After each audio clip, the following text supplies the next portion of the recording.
It has been called the most controversial motion picture of its time. It is the most talked about and written about film of the decade. Now, from the director of The Deer Hunter, United Artists presents Michael Cimino's Heaven's Gate, the story of a man's love for a woman, for a people, for a land, for a spirit that would never die. Chris Christopherson in Michael Cimino's Heaven's Gate.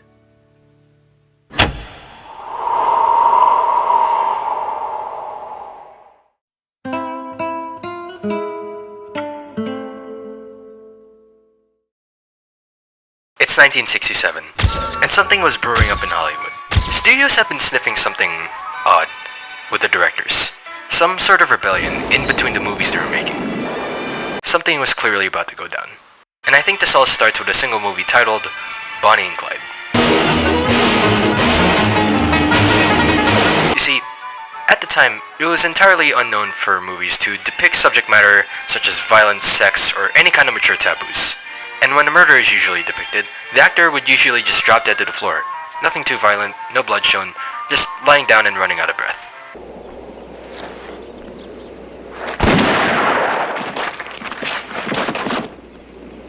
But when this movie was released, a film which features graphic and realistic depictions of injuries, featuring several uses of blood and bullet holes,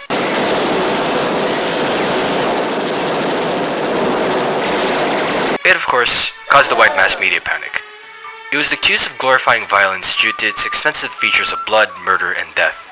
And no one wanted to see a movie with copious amounts of blood and a glorification of murder. They wanted adventure, they wanted romance, not a film that shows the darker sides of America.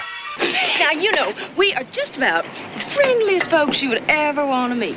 So, of course, most audiences at the time dismissed the film completely. But something sparked because of that, especially with young filmmakers. A sort of rebellious spirit had emerged inside of them. A movie that actually depicts a realistic depiction of a murder?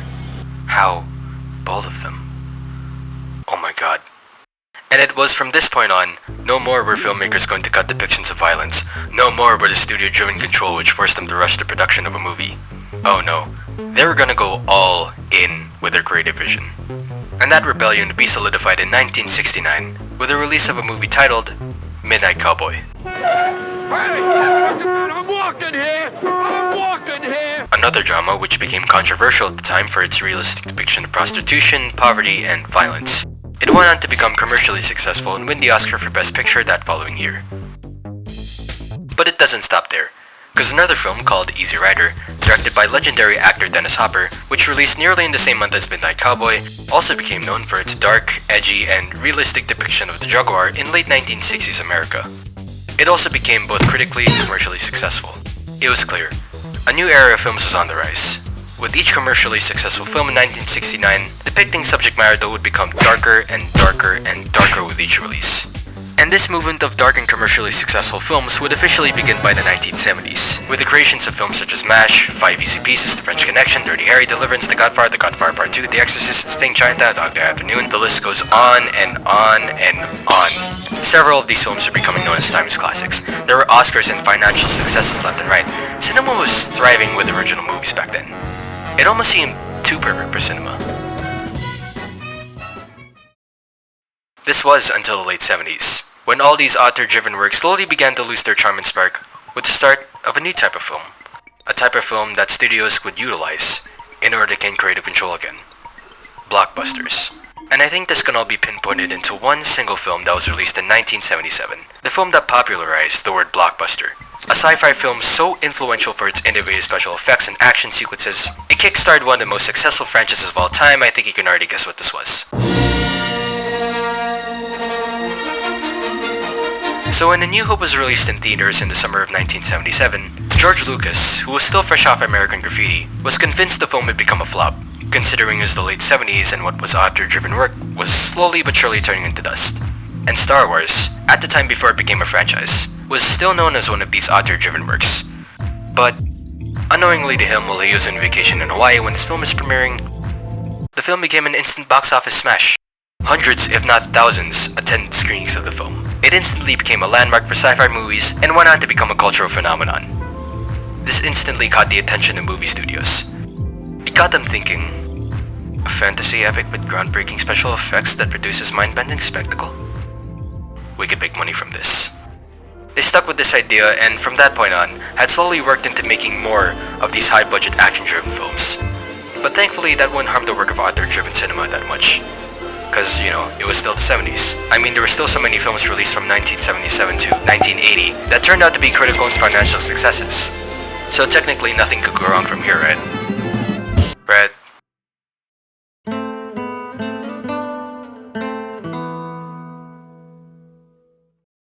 In the midst of a slow transition towards big-budget action films, one man stood out from the rest as a new and exciting face in the golden age of New Hollywood. A man who goes by the name of Michael Cimino, a filmmaker who graduated at Yale with a Bachelor of Fine Arts in Painting in 1961, would soon be known in Hollywood for his insanely ambitious scope and analytical tactics for getting a scene shot for each given project. He already made a particular name for himself after directing several widely known commercials in the 60s, particularly ones for United Airlines, Pepsi, and Disneyland.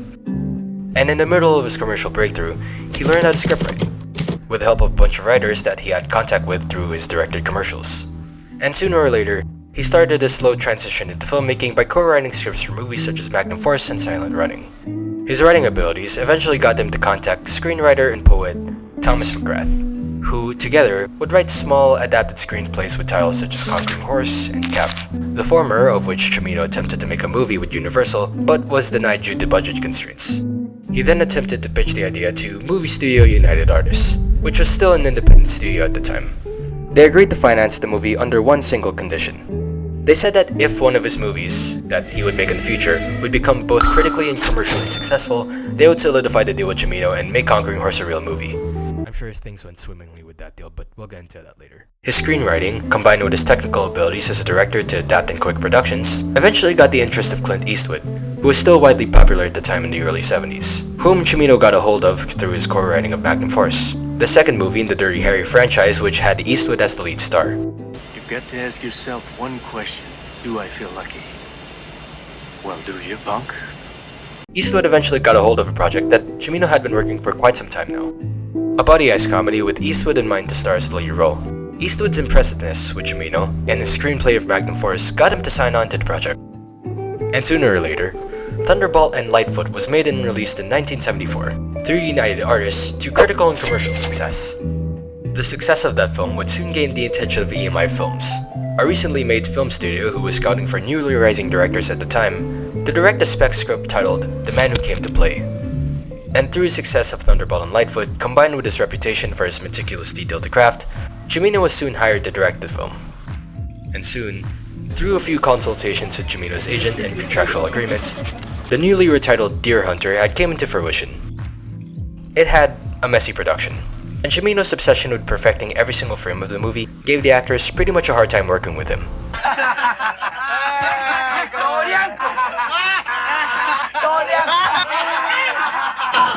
But the studio was at least giving Cimino lots of constraints for how certain scenes were going to be filmed.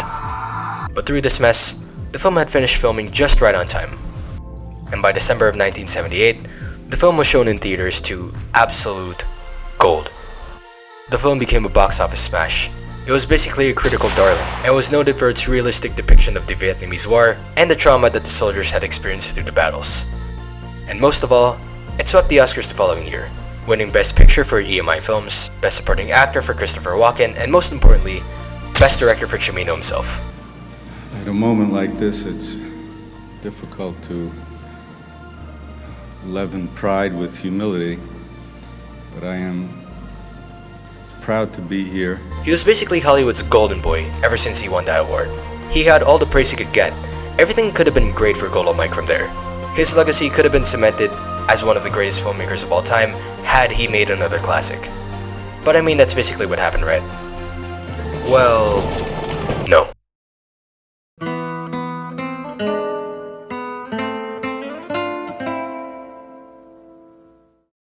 In 1919, Charlie Chaplin, Mary Pickford, Douglas Fairbanks, and D.W. Griffith had founded their own studio which they had named United Artists. in order to gain artistic freedom to make movies and bypass any kind of money-hungry studios that were thriving at the time. The studio had spewed out such classics such as 12 Angry Men, Paths of Glory, The Apartment, The Good, the Bad, and the Ugly, West Side Story, and of course, Midnight Cowboy.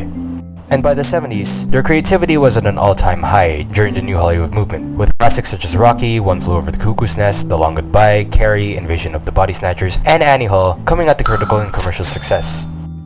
Their success wouldn't easily catch up though, as by the late 70s, the top executives from United Artists had quit their positions entirely due to them being bought out in 1967 by insurance company Transamerica for financial purposes, and went on to start their own company which they had named Orion Pictures. This caused the employees at UA at the time to be in a bit of a problem, as there were slight rumors that Transamerica wanted to dump out United Artists. They wanted out of their rebellious spirit. The employees quickly held a board meeting. Okay guys, I know there's rumors that Transamerica wants to buy us out, so I think if you don't do something about this, we'll all be out the job. Or what are we supposed to do? How are we going to elevate our company to being really successful?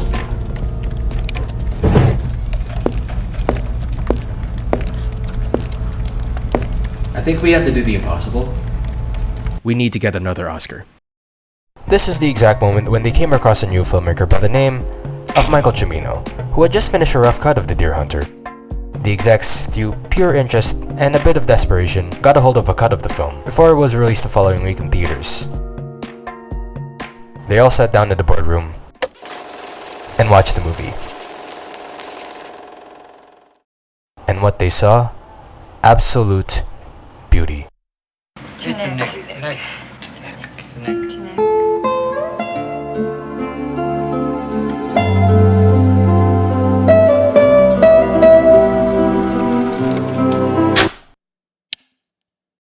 Oh my god. We just found our Lord and Savior, boys. Yes. Hey Mike, this is United Artists. We're just interested in asking you one question. Yes, what is it? We want $15 million to make whatever you want. Holy shit. Signing him on as United Artists' next big budget gamble, their next big movie which would basically depend the fate of the studio.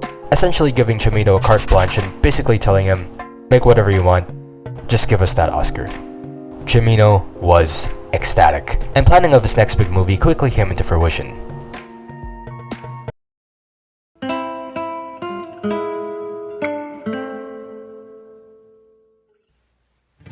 Cimino always had a project in the back of his mind that he always wanted to make into a full feature movie.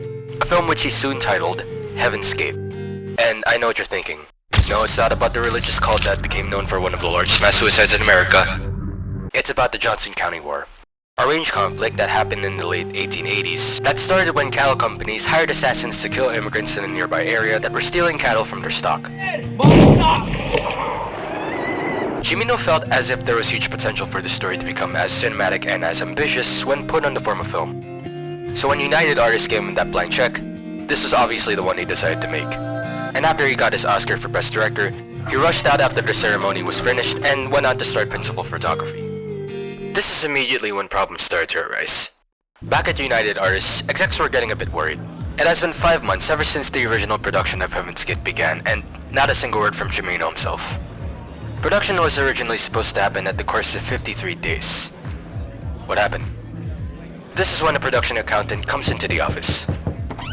Boss, you might want to check this out. Nice. What happened to our stocks? Why is it declining so fast? That Cimino guy in Montana you gave a blank check, sir? What?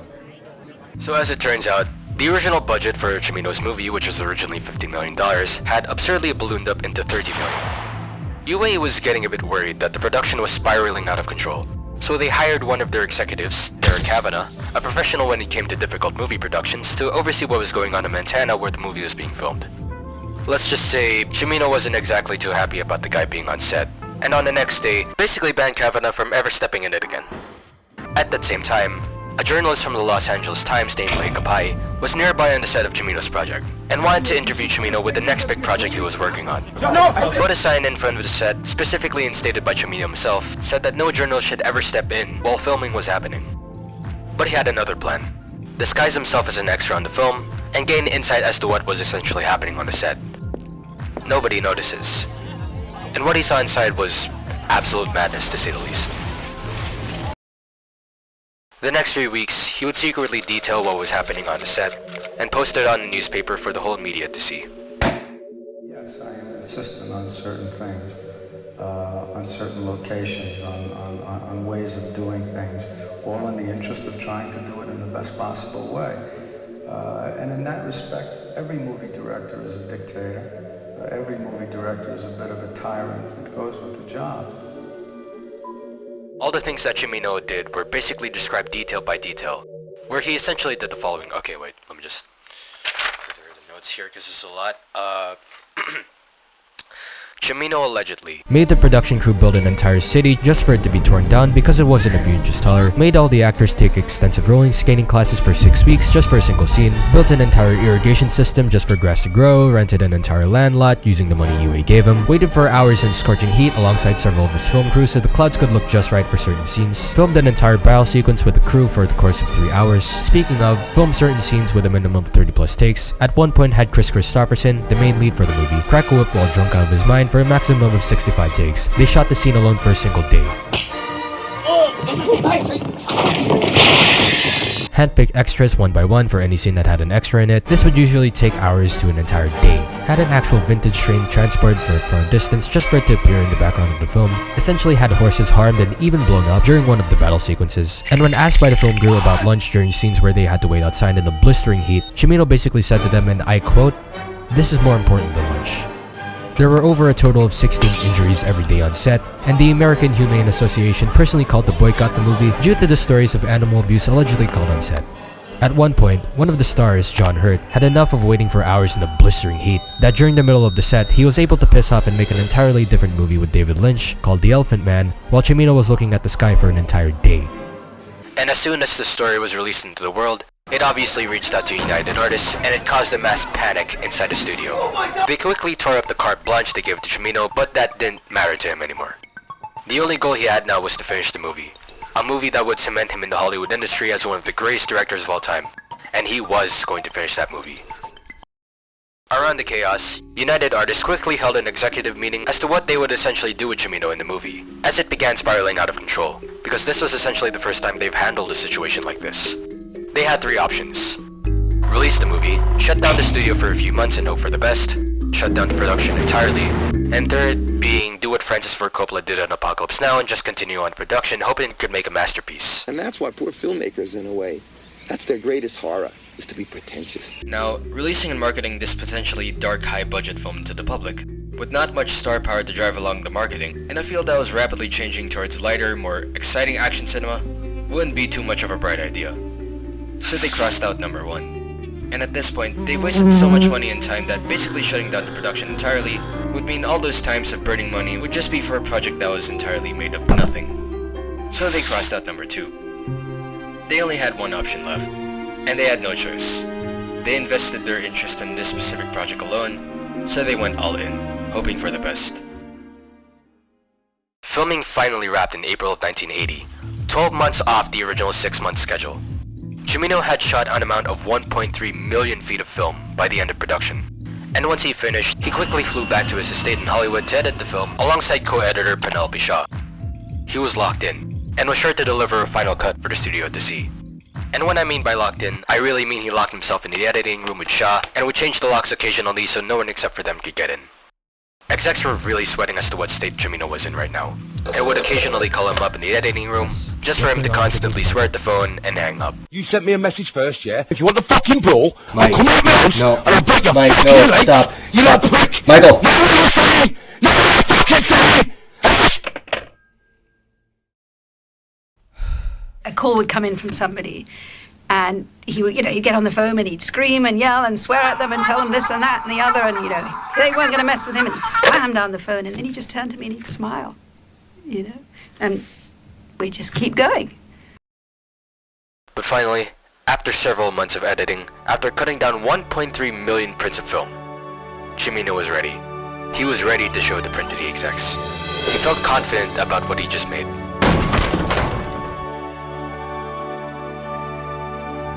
So, alongside the board members of United Artists, they all sat down in the boardroom, started the projector, started the timer, and watched the movie. Something felt wrong while they were watching it. One of the execs started dazing off the room, and everyone was feeling a bit irritated about what was happening. This is when one of them looked at the time to see how long the film was going. Holy shit.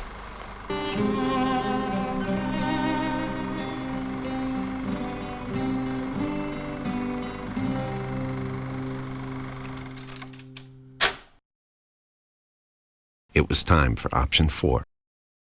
Fire the director. You see, originally, United Artists wanted Michael Cimino to make a movie that was no more than 2 to 3 hours long. That's not what they got. Instead, what they essentially got and counted was a movie that was 5 hours and 25 minutes in length. The execs weren't too happy about this. They wasted so much money and cancelled other filmmakers' projects just for the single movie alone. So they had no other choice. They forced Cimino to cut down half of the movie. And so Cimino was back at it again, locking himself in the editing room for another couple of months to come. The execs were really hyperventilating at this point. Cimino wasn't answering their calls, and December was coming up at that point. You see, September all through December was what you would essentially consider Oscar season, meaning any movie from that point is basically when the Academy opens the ballots for any movie to be nominated on by several veteran filmmakers in the industry. And UA desperately needed this movie to be released for them to be financially stable again. But finally, Cimino had finally risen out of the editing room with one final cut that had a length of 3 hours and 30 minutes. The Oscar season was rapidly coming and going, and none of the executives had the time to finish the final cut. So the studio essentially just said, fuck it, whatever happens, happens. And on November of 1980, the film premiered at the New York Cinema One Theater.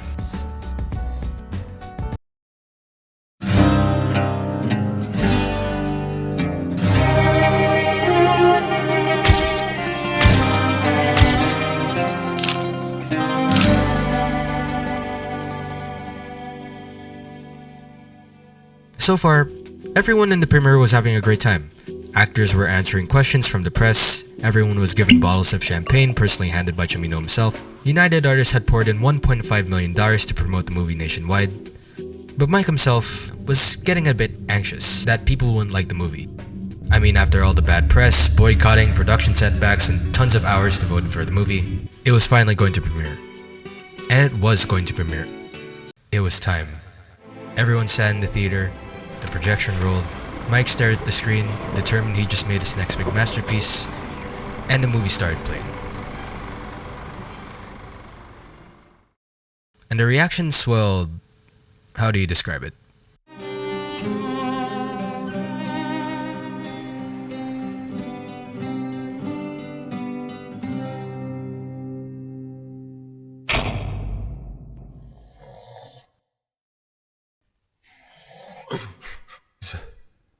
Is it over?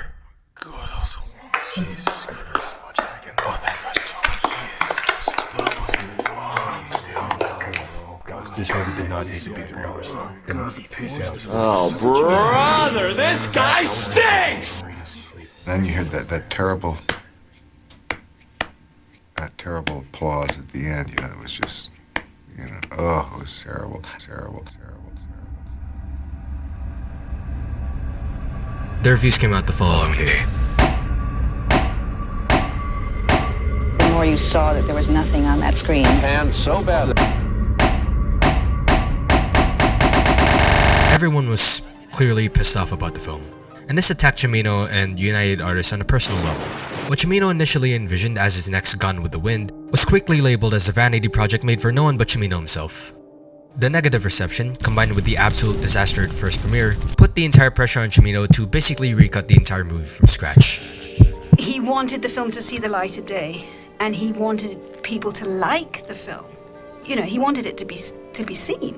So he was then determined that he was going to try and bring it down and make it more presentable. Although he may not personally agree with that, he was going to do his best to try and make it more presentable. And so, not even a week after the premiere, Cimino had personally asked United Artists to remove the film out of theaters so he could cut the movie again, hoping to finally fill his contractual obligations with them.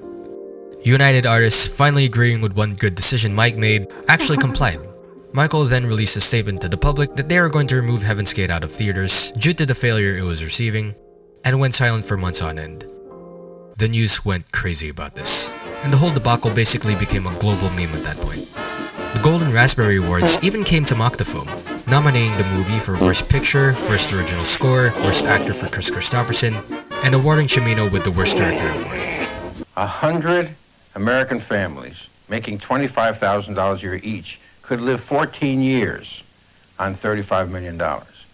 Is it obscene to spend that much money for a single movie? Fast forward a year later, and Cimino had finally broken out of the editing room once again, with another cut of Heaven's Gate suitable for theaters this time, and had a total length of around 2 hours and 29 minutes in length, cutting down numerous significant portions of the film which are pretty much too many to count, and even added a voiceover from Kris Kristofferson himself. UA saw this cut and said, sure, at least it's shorter now, and finally released the cut in April 24 of 1981. This version was also not so well received. I saw the long version of the film in New York back in November, and it was pretty much of a mess. Bad sound, confusing characters and locations. Now, however, the film's been cut by 40%. It runs 2 hours and 18 minutes, and it's still a turkey. This is the most unpleasant movie to look at that I can remember. Not only do you get all the dust that we saw in that scene, yes. 2 great big no votes on Heaven's Gate. And one more thing. Remember those Oscars that United Artists hoped would bring back their name, with other big Hollywood studios thriving at the time? Well, nominations came in, and the film was nominated for Best Production Design. Not bad for a movie they've wasted $44 million on at this point.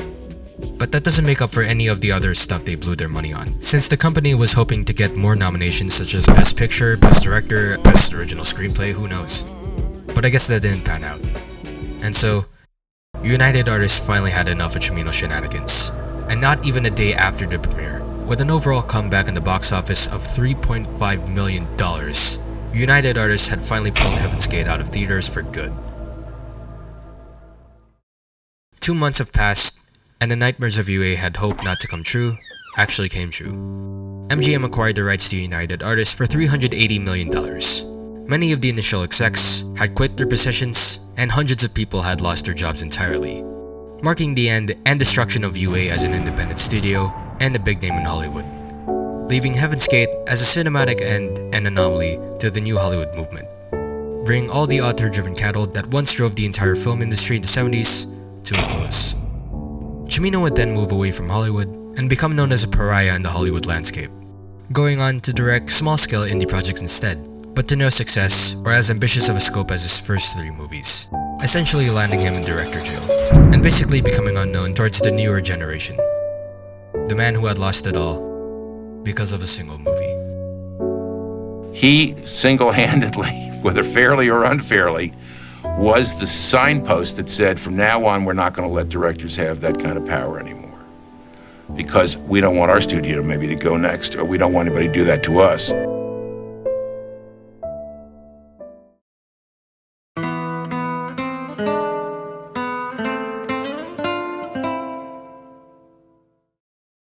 Is it obscene to spend that much money for a single movie?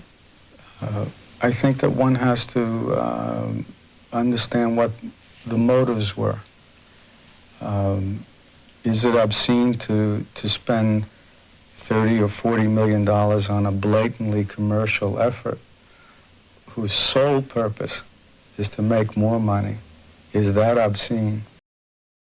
Decades have soon passed since the disastrous and explosive premiere of Heaven's Gate, a movie that spent its time in a slow artistic production hell for 2 years that a studio and director dedicated to finishing no matter the difficulty or ballooning budget. And by the 2000s, people slowly began to wonder, was this movie really that bad?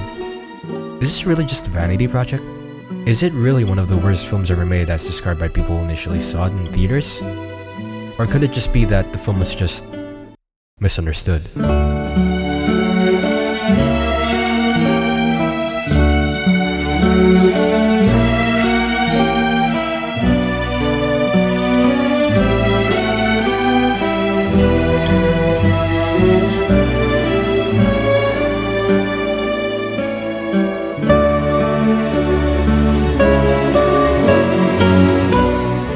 This Just as slowly but surely, the film had emerged out of the interpretation that it was the worst vanity project in the world into one of the biggest injustices of American cinema.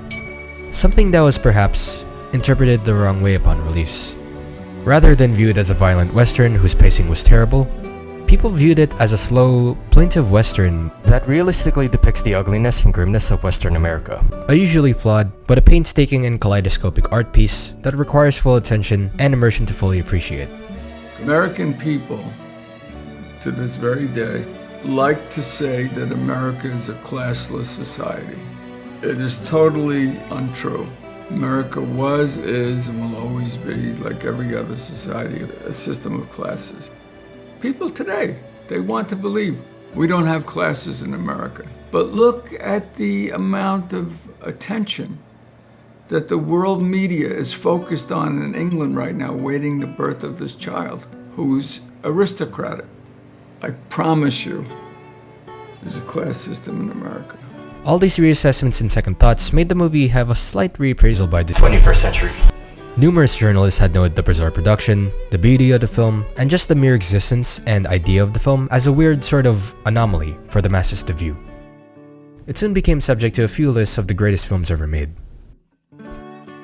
I think now everybody reckons that it's a great film. It was a great source of joy for Michael because he got recognition at the Lincoln Center some time ago here, and in Lyon, we have Thierry Frémaux, head of the Cannes Film Festival, has created his own festival in Lyon, and this is when I last saw the film. And it was called like one of the biggest flops ever and one of the worst movies ever made. Dude, I'm watching the movie. It's like, what's going on? It was like a good movie. It's like, this is not even close to being the worst movie ever. I've seen movies worse than this win the best picture. Chariots of Fire, fucking The English Patient. I mean, I've seen so many of those movies. This movie was better than those. 2 new versions of the movie had been released ever since the resurgence of the film in the newer generation.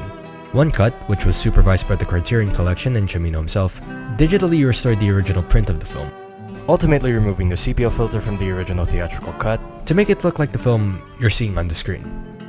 The other version was a fan edited by Steven Soderbergh, the man who was known for making projects such as Ocean's 11, Aaron Brockovich, and Traffic, which he had called the Butcher's Cut, cutting down half of the film into a 2-hour western. Basically what Cimino did in 1981, but as an experiment. I acknowledge that what I have done with this film is both immoral and illegal. The digitally restored version premiered at the Venice Film Festival in 2012, and people actually loved it. Applause everywhere for Cimino.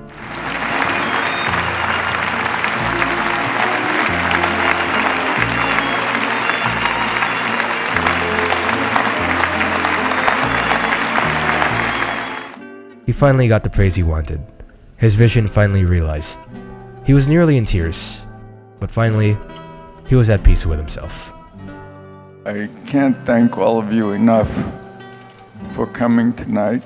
I'm so pleased to share the stage with my love, Isabelle Huppert. Truly, when we worked together, we were enfants du paradis, but we didn't know it.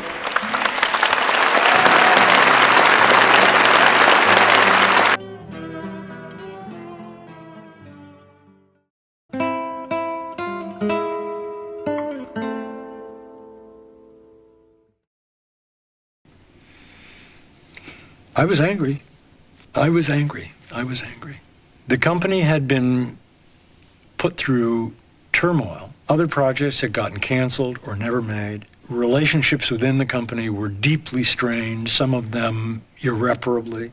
The company was exposed in the industry at large in a way that few companies have been. And the internal hope that had kept us all going for those 2 or 3 years of this process now, which was that it was going to be a masterpiece and that would justify everything that we had gone through, was suddenly gone. After several production hazards, $44 million wasted, a disastrous theatrical performance, a global media ridicule, the mysterious lights of Heaven's Gate had finally shed its light 20 years later. and what emerged was a glorious and brooding painting of freedom, liberty, and the pursuit of finding the American dream. The film now stands in time as a reminder for several things. The power one person could possess, given full creative access to all the money in the world, the destruction it might cause to the institution which gave him that money, the pressure it could apply towards others who are affected by this power, the criticisms and protests coming along with the outside masses, and the downfall and karma of a once indestructible empire once he comes into terms of what he's done. If Cimino had carefully crafted his vision with proper care and respect, would that have resulted in a better movie? I'm not too sure. But all I know, Cimino and United Artists can finally rest in peace, knowing a flawed, albeit brilliant stroke of one man's confidence, craft, and vision has finally been understood in full, wide-scale brushes of light.